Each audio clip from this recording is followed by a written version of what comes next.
അപ്പോൾ നമ്മുടെ ഇന്നത്തെ സ്പെഷ്യൽ എന്ന് പറയുന്നത് പഴങ്കഞ്ഞിയാണ്. നല്ല നെല്ലുകുത്തിയരിയുടെ പഴങ്കഞ്ഞിയാണ്. അതിലേക്ക് ഞാൻ കോവയ്ക്ക തോരന്, ഇഞ്ചി കറിയെ, തൈര്, പച്ചമുളക്, നെല്ലിക്ക കറി, പിന്നെ ചാമ്പയ്ക്ക ഉപ്പിലിട്ടത്, പിന്നെ വന്നിട്ട് അതിന് കൂട്ടത്തിൽ ഉപ്പിലിട്ടതിന് കൂട്ടത്തിലുള്ള ഒരു പച്ചമുളക്, നമ്മുടെ പിണ്ടി പുളിങ്കറി, മുളക്, ഇത് ഇത്രയും കൂടി ഇട്ട് നല്ലവണ്ണം ഒന്ന് ഞെരിടണം.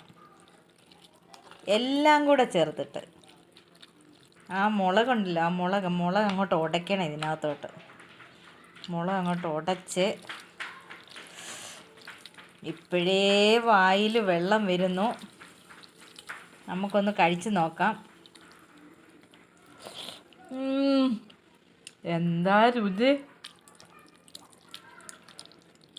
ഒന്നുകൂടെ കഴിക്കാം.